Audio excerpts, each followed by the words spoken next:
সরাসরি চোখ রাখবো বিধানসভায় বক্তব্য রাখছেন বিধায়ক মদন মিত্র। যার বলি হয়েছিলাম আমরা, কেন বলি হোক? কি পেয়েছেন আমায়? কি দিয়েছেন আমায়? মদন মিত্র কি দিয়েছে তৃণমূল কংগ্রেসকে? আপনারা অনেকেই জানেন না, আমি যখন মমতা ব্যানার্জির সঙ্গে তৃণমূল কংগ্রেসের জেনারেল সেক্রেটারি ছিলাম যুবর, একই সঙ্গে আমি প্রদেশ কংগ্রেসেরও সেক্রেটারি ছিলাম। এটা কেউ জানেনি না। একটা স্পেশাল অর্ডারে রাহুল গান্ধীর আমাকে প্রদেশ কংগ্রেসের সেক্রেটারি করা হয়েছিল। নির্বাচনের সময় সোমেন মিত্র করেছিলেন।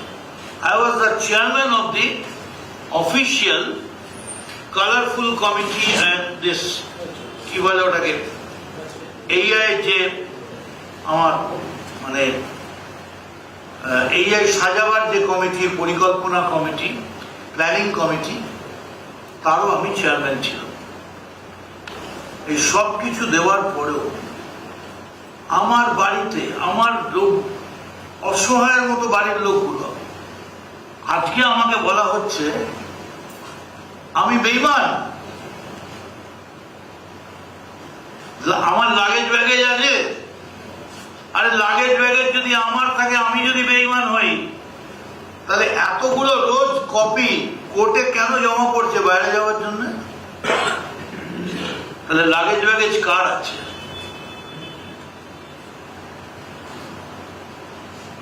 আমি অরূপকে জিজ্ঞেস করলাম, তুই বেঈমান, তুই এইভাবে দিয়ে দিলে চাবি?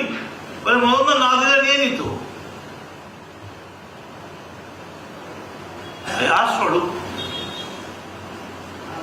তো আজকে আমি আশা করব মুখ্যমন্ত্রী এখনই আসবেন এবং আমি যাচ্ছি, এবং আমি মুখ্যমন্ত্রীর বক্তব্যের মধ্যেই আমি বলবো যে আপনি একটা শ্বেতপত্র প্রকাশ করুন, কারা কারা ইনফরমেশন দিতে চান তাদের ইনফরমেশন আমরা নেব, কিন্তু এর একটা বিচার হওয়া উচিত। হাজার হাজার কোটি টাকা কোথা থেকে এলো? কোথা থেকে এলো এই ইমারত তৈরির টাকা? মদন মিত্রর বাড়ির সামনে একটা কালো রঙের কুকুরও যায়নি চিৎকার করতে, গো গো করে। জুতো তো দূরের কথা,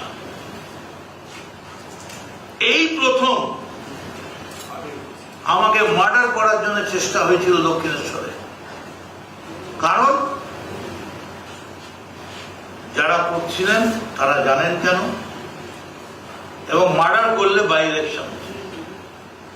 এর থেকে বেশি আর আমি কিছু বলতে চাইছি না।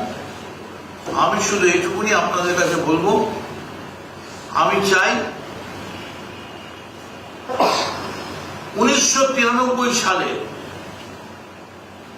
এবং তারও আগে 1990 16ই আগস্ট মমতা বন্দ্যোপাধ্যায়ের উপর আক্রমণ হয়েছিল। সেবারও তিনি উডল্যান্ডে ছিলেন, 93তেও তিনি উডল্যান্ড নিশ্চয়ই থাকবেন চিকিৎসার জন্য।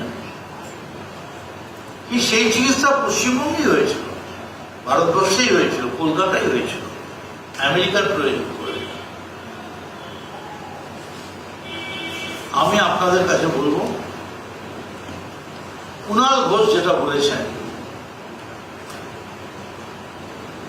আমার একদিকে শুধু তুমি, পৃথিবী অন্যদিকে, এদিকে একটি প্রদীপ, সূর্যটা ওদিকে, আমি তোমারই দিকটা দিলাম। নিশ্চয়ই আমার সারা জীবনের জন্য, আমি মমতা বন্দ্যোপাধ্যায়ের জন্য আমার জীবনকে আমি উৎসর্গ করেছিলাম। কিন্তু গত কিছুদিন ধরে কিছু ঘটনা যা চোখের সামনে পরপর দেখেছি, তাতে এইটুকুনি বুঝেছি, অন্যায় যে করে আর অন্যায় যে সরে, তব ঘৃণা তারে যেন তৃণ সমুদয়। তাই আজ মেয়র রোডের তলায় মমতা ব্রত না, ঋতব্রত না, অনুব্রত না, পরমব্রত আমার কাছে ব্যাপার নয়। আমার কাছে ব্যাপার मोहनदास करमचंद गांधी, वो मेरी वतन की लोगों जरा आंखों में भर लो पानी, जो शहीद हुए हैं उनकी যারা ইয়াদ কারো কুরবানি। সেই মহাত্মা গান্ধীর পায়ের তলায় যে 21শে জুলাই হচ্ছে, সারা পশ্চিম বাংলার সমস্ত তৃণমূল কর্মীকে আমি করজোড়ে আমার মাথা নত করে দাও হে তোমার চরণ তলে। আমি আপনাদের গ্যারেন্টি দিয়ে শেষ করব, গান্ধী মূর্তির তলায় শহীদ স্মরণে শহীদদের পায়ের ধুলো নিয়ে প্রণাম করে তাদের গলায় মালা পরিয়ে আমরা আমাদের জীবনের সব থেকে বড়, সব থেকে মূল্যবান কাজ করব। কথা দিচ্ছি, কোনো পাগলুও হবে না, কোনো লাগলুও হবে না, কোনো নাচও হবে না। সেলিব্রিটি বলতে থাকবে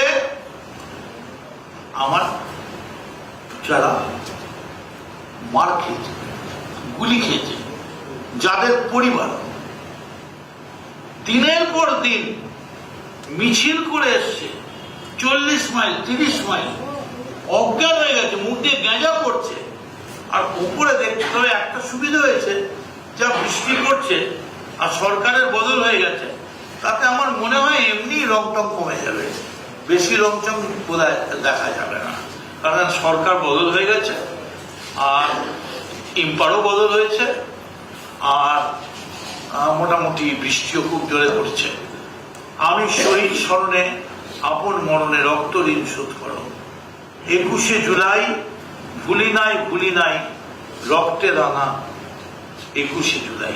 আমি 21শে জুলাইয়ের শহীদদের উদ্দেশ্যে নত জানু হয়ে আমার প্রণাম জানিয়ে সমস্ত শহীদদের বাড়ির তাদের বন্ধু বান্ধব আত্মীয় স্বজন যে যেখানে আছেন, মনে রাখবেন বিড়লা প্ল্যানেটোরিয়ামে কাজু বাদাম খায়, প্ল্যানেটোরিয়াম দেখতে, আর ওই ভিক্টোরিয়ার সামনে হ্যাকনি ক্যারেজ ঘোড়ায় চড়ে বড়বউ যায়, ঠিক আছে?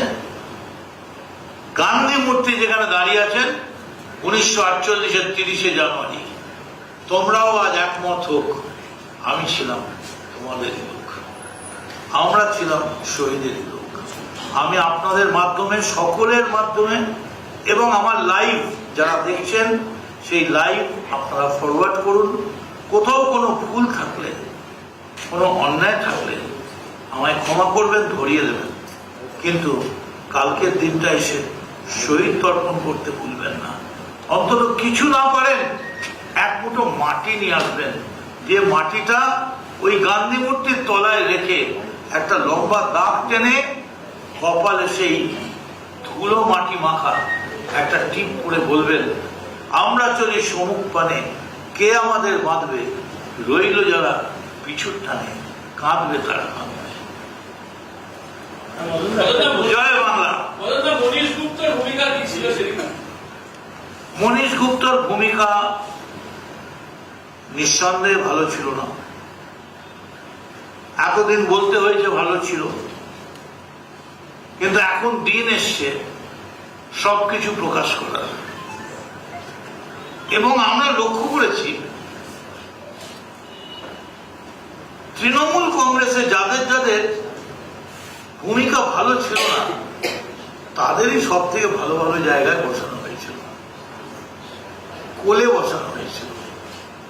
আমি জানি না তার কারণ কি, তবে এইটুকুন আমি জানি, যারা যারা তৃণমূল কংগ্রেসের মঞ্চে এসে গান গেয়েছেন, নেচেছেন, হেসেছেন, স্টেজ থেকে নেবে, কিন্তু তারা টিপ্পনি কাটতে কাটতে, টিটকিরি করতে করতে চলে গেছে যে বাবা এরকম মঞ্চ আর কোনোদিন দেখিনি, আর আসবো না, এটাই লাস্ট।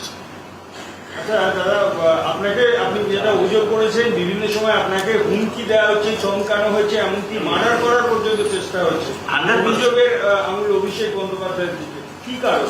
অভিষেক বন্দ্যোপাধ্যায়ের থেকে আমি বলিনি কথাটা, আমি আপনাকে বলি, আমি বলেছি অভিষেক বন্দ্যোপাধ্যায়, মমতা বন্দ্যোপাধ্যায়, আপনারা কাউকে ভয় দেখালে ভয় দেখাতেই পারেন, সেই শক্তি ক্ষমতা আপনাদের আছে, কিন্তু আমায় ভয় দেখাবেন কেন? আমি তো আপনাদের সঙ্গেই ছিলাম, সবটাই জানি। কিন্তু এটা আমি জানি, আমি প্রকাশ্যে আপনাদের সামনে, এটা আমার open FIR to the Calcutta police commissioner, যে আমাকে খুন করার চক্রান্ত চলছে, ইতিমধ্যেই আমি দক্ষিণেশ্বর থানায় ডায়েরি করেছি। ইতিমধ্যেই আমার উপর রিভলভার থেকে শুরু করে সোডা বোতল, বড় সোড, রড, লোহার রড দিয়ে আমার উপর মেরে ভেঙে গাড়ি ভাঙচুর করে আমার উপর অ্যাটেম্প করা হয়েছে। দুঃখের বিষয়, যেদিন আমার রিস্ক ছিল না সেদিন আমার সিকিউরিটি ছিল। যেদিন আমার রিস্ক, মার্ডার করার রিস্ক এসছে, সেদিন আমার কোনো সিকিউরিটি নেই। তার মানে এই নয় কেউ ভাববেন যে আমার সিকিউরিটি দরকার। আমার সিকিউরিটি বাংলার মা মাটি মানুষ।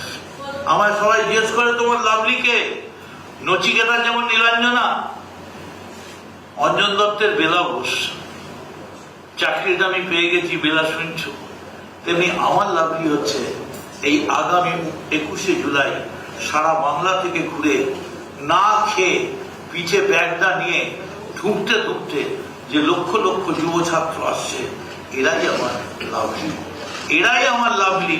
এদের জন্যই আমি বেঁচে আছি।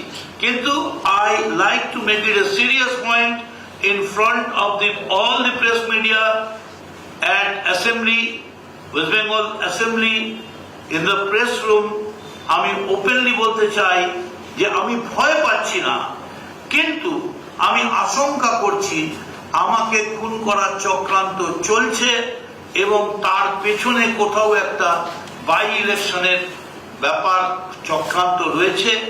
তবে আপনাদের সহায়তায় 21শে জুলাইয়ের পরেই আমি কিন্তু আমার নিজের যোগ্যতা দিয়ে সারা বাংলা ঘোরার চেষ্টা করব। আপনি একটা কথা গতকাল বলেছেন যে অভিষেক বন্দ্যোপাধ্যায় বলতে ক্রিমিনাল ইনস্টিংক্ট। আমি বলেছি যে অভিষেক বন্দ্যোপাধ্যায় আমায় থ্রেট করেছে বলিনি, উনি সুপুরি দিয়েছেন বলিনি, উনি গুলি করেছেন, গুলি করবেন বলিনি। আমি বলেছি, but I admit that a very young boy like Abhishek Bandyopadhyay, it's very surprising to me that he has a criminal instinct. আমার ওর চেহারা দেখে মনে হয়েছে, মানে ওর যে মানে পরপর পরপর পরপর ধাপ সিঁড়িগুলো যাচ্ছে, আর তারপর ওর যে পরপর পরপর পরপর ওর রিয়াকশন গুলো আমি দেখছি, তাতে আমার মনে হয়েছে যে যে ধাঁচে ও কথা বলে, যে টোনেও কথা বলে এবং যে লেভেলে ও নিজেকে নিয়ে যায়, তাতে খুব বেশি ক্রিমিনাল ইনস্টিংক্ট ছাড়া এরকম ভাবে বলা যেত না। এটা না থাকাই ভালো। বয়স কম, আস্তে আস্তে উঠুক, এবং আমি চাই ওর চোখটা সুস্থ হোক। আমি চাই মমতা বন্দ্যোপাধ্যায় স্বমহিমায় তিনি তার রাজনীতি করুন। আমার সঙ্গে ব্যক্তিগত কোনো ব্যাপার নেই, কারোর ঝগড়া নেই। অভিষেকের চোখটা ভালো হোক, বাচ্চা ছেলে, তারও পরিবার আছে। তবে ষাঁড়কে গুঁতো মারতে আসবেন না লাল কাপড় পরে। ষাঁড় কিন্তু খুব ডেঞ্জার। লাল কাপড় পরে ষাঁড়কে গুঁতো মারলে ষাঁড়ও কিন্তু গুতিয়ে ছাড়বে। কিন্তু সেটা হোক, আমি চাই না। জয় বাংলা, জয় তৃণমূল। 21শে জুলাই শহীদ স্মরণে আপন মরণে রক্ত ঋণ শোধ করো।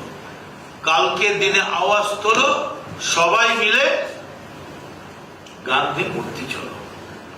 জয় বাংলা। এরপরও আছে আরেকটা প্রশ্ন, মমতা বন্দ্যোপাধ্যায় তিনি 21শে জুলাইয়ের তদন্ত কমিশনটা গঠন করেছিলেন, বিচার করতে গিয়ে, কিন্তু সেই তদন্ত রিপোর্ট তিনি প্রকাশ করেন। আজকে নতুন মুখ্যমন্ত্রী তিনি প্রকাশ করেছেন। চাইবো আমি নতুন মুখ্যমন্ত্রী। এটাকে আপনি কিভাবে দেখছেন? উনি তদন্ত কমিশন গড়ালেন, কিন্তু উনি রিপোর্ট পেলেন কিন্তু প্রকাশ করলেন। আমি সুশান্ত চ্যাটার্জির কমিশনে গিয়েছিলাম। মমতা বন্দ্যোপাধ্যায় বাদশাহ আলম তাকে মেরেছিল 16ই আগস্ট 1990। উনি যদি যেতেন হাইকোর্টে, তাহলে বাদশাহ আলমের শাস্তি হতো, কিন্তু সেটাও উনি যাননি। আর এবারেও উনি যদি এই চ্যাটার্জি কমিশন শেষ করতেন, তাহলে সত্যটা প্রকাশ পেত কোন কোন পুলিশ, আর সব থেকে বড় কথা রাইটার্সে অর্ডারটা দিয়েছিল, সেটাও উনি জাননি। কেন জাননি? এটা হতে পারে উনি মহান মহৎ, উনি কি জাননি সত্য প্রকাশ হোক? সেটা আমি বলতে পারবো না। উনি মহৎ হতে পারেন, কিন্তু আজকে আমি মুখ্যমন্ত্রীকে তো একবার বলবোই যে আপনার কাছে আমার একটা অনুরোধ আছে যে আপনি কেন সাব কমিশনের চ্যাটার্জি কমিশনের রিপোর্ট বেরোলো না এটা বলুন, আর কারা কারা রিপোর্ট জানতে চান। এবং আমি চাই একজন ভিকটিম হিসেবে 27 মাস জেল খাটা, কেন আমি ও বদনাম নেব? কেন আমার পরবর্তী বংশধররা বদনাম দেবে আমার ফ্যামিলির একজন জেল খাটিয়েছিল? Why should I? দেখিয়ে দিন, প্রমাণ করে দিন, কোথায় গেল টাকা? Thank you. ওকে।